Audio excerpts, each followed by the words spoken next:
بسم اللہ الرحمن الرحیم۔ ثم للتراخی، ثم تراخی کے لیے آتا ہے، یعنی معطوف اور معطوف علیہ میں کچھ وقفہ ہوتا ہے، اور پھر اس میں اختلاف ہے کہ تراخی صرف تکلم اور تلفظ میں ہوتی ہے یا تکلم اور حکم دونوں میں ہوتی ہے۔ لیکن عند ابی حنیفہ یفید التراخی فی اللفظ، امام ابو حنیفہ کے نزدیک تراخی صرف لفظ میں ہوتی ہے۔ گیا کسی نے کہا انتی طالقن ثم طالقن، ایک دفعہ اس نے بولا تجھے طلاق ہے، تو پھر اس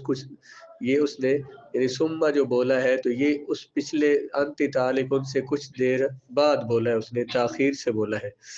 اس عبارت میں تکلم میں تاخیر سے مراد یہ ہوگا کہ اس نے پہلے یہ کہا کہ تو طلاق والی ہے، اور پھر گویا وہ خاموش ہو گیا، اور اس کے بعد پھر دوبارہ اس نے کہا تو طلاق والی ہے، تو یہ تاخیر کا مطلب ہے کہ ثم تراخی کے لیے۔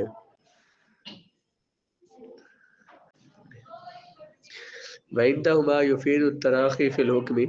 صاحبین کے نزدیک ثم حکم میں تاخیر کا فائدہ دیتا ہے،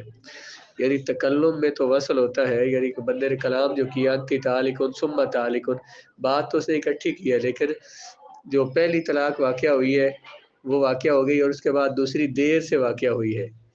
امام اعظم نے کیا فرمایا کہ گویا اس نے کلام یوں کیا ہے کہ پہلے اس نے کہا انتی طالقن، پھر کچھ دیر بعد وہ بولا ہے دوبارہ۔ صاحبین نے کیا فرمایا کہ بولا اس نے اکٹھا ہے، لیکن اس کا معنی جو ہے وہ دیر سے ثابت ہوگا۔ اس نے کہا انتی طالقن، تو اس کے کچھ دیر اس سے طلاق واقعہ ہوگی، اور دوسری جو ہے وہ کچھ دیر بعد اسے طلاق واقع ہوگی۔ وَبَيَانُهُ فِيمَا اذا قال لغیر المدخول بیا دخلت الدار فانت طالق ثم طالق ثم طالق، يتعلق الاول بالدخول ويقع الثانية في الحال ولغت الثالثة۔ بندے نے کہا اس بیوی کو جو کہ غیر مدخول بھی ہے، جس کی رخصتی نہیں ہوئی، کہ اگر تو گھر میں داخل ہوئی تو تجھے طلاق ہے، پھر طلاق ہے، پھر طلاق ہے۔ تو جو پہلی طلاق ہے اس کا تعلق دخول کے ساتھ ہے، یعنی گھر میں داخل ہوگی تو پہلے والی طلاق واقع ہوگی، اور دوسری طلاق فوراً واقع ہو گئی۔ یہ کیا بولا اس کی رخصتی نہیں ہوئی تو اس کو ایک طلاق ہو جائے تو ایک طلاق سے بائدہ ہو جاتی ہے، ایک طلاق سے اس کا نکاح ختم ہو گیا، اس کی عدت بھی نہیں ہے۔ تو پہلی طلاق تو واقع ہونی ہے اگر وہ گھر میں داخل ہوئی تو وہ تو اس وقت واقع ہونی تھی، اور دوسری جو ہے فوراً واقع ہو گئی۔ جب دوسری فوراً واقع ہو گئی تو ایک طلاق سے وہ بائدہ ہو گئی، تیسری طلاق واقع ہی نہیں ہوگی۔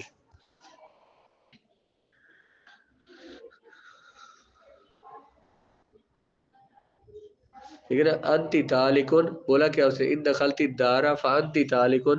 اگر تو گھر میں داخل ہوئی تو یہ طلاق ہے۔ ثم والا کے بعد والا جو کلام ہے یہ کب امام اعظم نے کیا فرمایا، یہ گویا اس نے تھوڑی دیر کے بعد یہ بولا ہے، اس نے دیر کے بعد بولا، اس کا مطلب دیر کے بعد بولا پہلے اس کا کلام مکمل ہو گیا۔ ان دخلتی دارا فانتی طالقن، تو اس جو پہلی انتی طالقن جو پہلا ہے اس کا تعلق شرط کے ساتھ ہے، گھر میں داخل ہوگی تو طلاق ہوگی، یہ بات پوری ہوگی، ایک اس نے جملہ بول دیا، اب وہ گھر میں داخل ہوگی تو طلاق ہوگی۔ اگلا پھر اس نے کہا ثم طالقن، پھر تو یہ طلاق ہے، تو یہ اس نے الگ کلام بولا ہے کیونکہ ثم والا کلام ہوا ہی تاخیر کے ساتھ ہے، اس لیے اس سے طلاق واقع ہو گئی، ایک طلاق سے وہ بائنہ ہو گئی تو دوسری طلاق۔ وَإِنَّهُمَا يَتَعَلَّقُ الْكُلُّ بِالدُّخُولِ، صاحبین نے کیا فرمایا ہے کہ کلام اس نے اکٹھا بولا ہے، کلام اس نے اکٹھا بولا ہے تو ایک ہی شمار ہوگا، لیکن معنی میں تاخیر ہوگی، معنی میں تاخیر ہے۔ تو وہ کہتے ہیں جب اس نے کلام اکٹھا بولا ہے دخلت الدار فانت طالق ثم طالق ثم طالق، تو اس شرط کا ان تینوں کے ساتھ تعلق ہے، گویا یوں کہہ رہا ہے کہ اگر تو گھر میں داخل ہوئی تو تجھے ایک طلاق، دوسری طلاق، تجھے تینوں طلاقیں ہیں، تو گھر میں داخل ہوگی تو تینوں طلاقیں واقع ہو جائے گی، نہیں تو نہیں واقع ہوگی۔ صاحبین کے نزدیک تین طلاقیں دخول مکان سے متعلق ہوں گی، تینوں طلاقوں کا تعلق جو اس جگہ میں داخل ہونے کے ساتھ ہوگا، تو کیونکہ صاحبین کے نزدیک ثم صرف تراخی فی الحکم کا فائدہ دیتا ہے۔ صاحبین کے نزدیک تین طلاقیں دخول دار کے ساتھ مشروط ہوگی، جب وہ داخل ہوگی تو پہلی طلاق ہو جائے گی، ہونی تو تین چاہیے لیکن پہلی ہو جائے گی، کیونکہ وہ غیر مدخول بھی آیا تو پہلی سے ہی وہ بائنہ ہو گئی، دوسری اور تیسری واقعہ ہی نہیں ہوگی۔ ثم عند الدخول يظهر الترتیب فلا يقع الا واحدة، جب گھر میں داخل ہوگی وہ، تو اس وقت ترتیب سے طلاق واقع ہوگی انتی طالق، سما والی دیر سے ہو رہی ہے نا، معنی کے لحاظ سے اس کا حکم دیر سے واقع ہو رہا ہے۔ جب حکم دیر سے واقع ہو رہا ہے یا تو اکٹھی واقع ہوتی تو تینوں ہو جاتی، جب پہلی ان دخلت الدار فانتی طالق جو ہے یہ واقع ہو رہی ہے، سما طالق، اور یہ سما والی بعد میں ہو رہی ہے، تو وہ جب پہلی ہو گئی ہے تو اسی سے وہ بائدہ ہو گئی ہے، تو اگلے لمحے میں جو اگلی طلاق واقع ہونی چاہیے وہ تاخیر کے ساتھ وہ واقع ہی نہیں ہوگی۔ ولو قالت طالق ثم طالق ثم طالق ان دخلت الدار فإن ابي حنيفة وقعت الاولى في الحال ولغت الثانية والثالثة، اگر اس نے یوں بولا انت طالق ثم طالق ثم طالق ان دخلت الدار، تو یہ طلاق ہے طلاق ہے طلاق ہے، اگر تو گھر میں داخل ہوئی تو پہلی طلاق فوراً واقع ہو جائے گی اور دوسری اور تیسری لاغو ہو جائے گی۔ اس کی وجہ یہ ہے کہ ثم جو ہے تراخی فی التکلم کا فائدہ دیتا ہے۔ اس نے کیا کہا انت طالق، اور اتنا بولا نا انتی طالق ثم طالق، پہلا جو اس نے بولا انتی طالق اس سے پہلی طلاق واقع ہو گئی ہے، ثم والا کلام امام اعظم کے نزدیک واقع ہی دیر سے ہوا ہے، تو اگلا کلام واقع ہی نہیں ہونا، اگلی طلاق واقع ہی نہیں ہونی، کیونکہ وہ غیر مدخول بیاہ ہے، اس لیے ایک ہی طلاق اسے واقع ہو جائے گی۔ وَإِنَّمَا يَقَعُ الْوَاحِدُ عِنْدَ دُخُولِ الدَّارِ لِمَا ذَكَرْنَا، شیبیر فرماتے ہیں کہ گھر میں داخل ہوگی تو ایک طلاق واقع ہوگی اسے۔